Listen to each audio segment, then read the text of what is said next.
समझौता। माँ, अब थोड़ा एडजस्ट तो करना ही पड़ेगा आपको। वैसे भी रिया अपने घर अपने मम्मी पापा को छोड़कर आई है, थोड़ा समय तो लगेगा ही नए घर में। और फिर आप सास है उसकी, आप नहीं समझेंगे तो कौन समझेगा। पापा समझाइए ना माँ को कि एडजस्ट कर ले, आखिर कोई गैर हम नहीं है, आपके ही बेटे बहू है। मदन जी के कानों में गूंजते अपने बेटे रजत की ये शब्द उन्हें सोने नहीं दे रहे थे।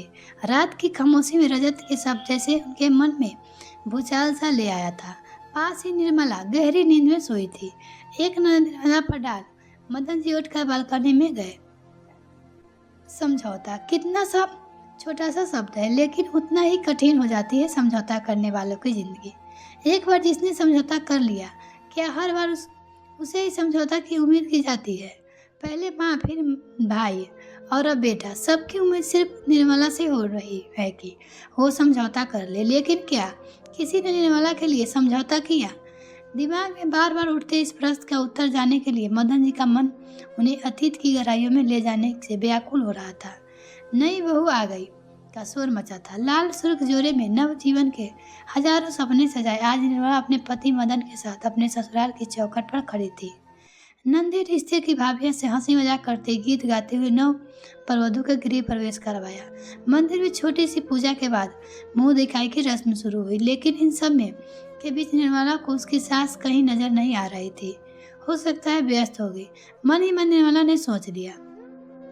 निर्मला को ससुराल आए 4 दिन बीत गए चुके थे, लेकिन इस बीच एक बार भी निर्मला की सास के साथ उसकी कोई बात नहीं हुई थी। दिन में 1-2 बार कमरे में आती और 2 मिनट रुककर चली जाती।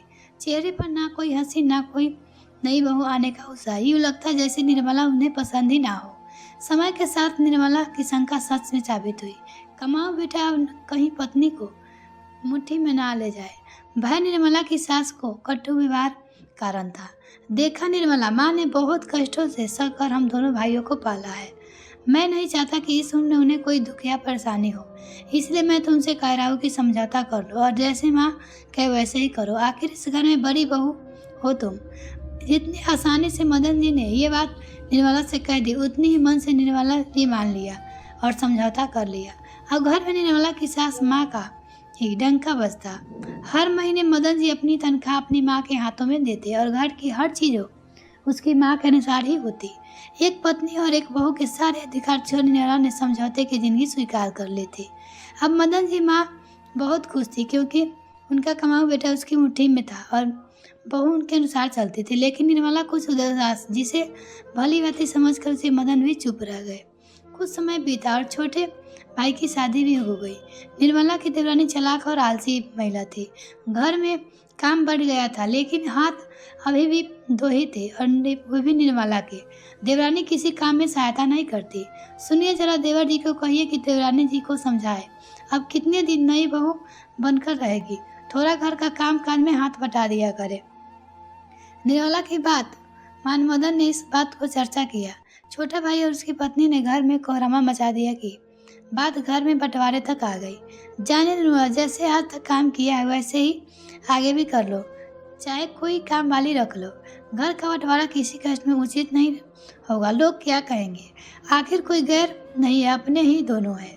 अपने पति की बात मानकर इस बार निर्मला हिस्से के समझौता ही आया था।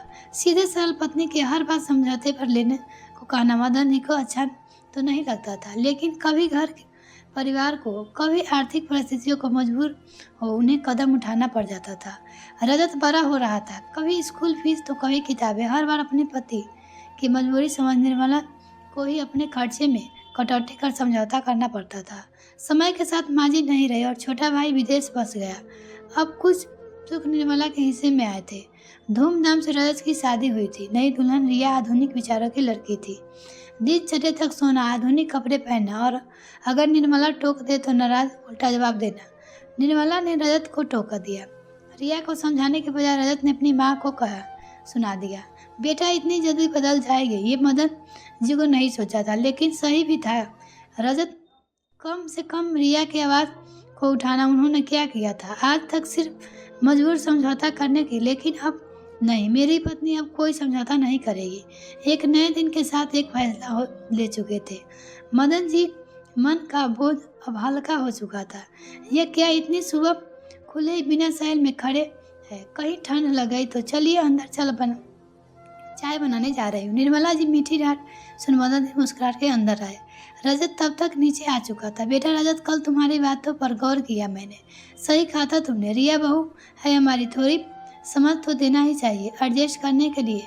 तो ऐसा करो कि जॉब ऑफर तुम्हें बेंगलोर की मिल रही है वो स्वीकार कर लो और तुम दोनों वहीं शिफ्ट हो जाओ। रिया को भी समय मिल जाएगा। लेकिन पापा, मैंने ऐसा क्या कह दिया जो आप मुझे बेंगलोर शिफ्ट होने को कह रहे हैं?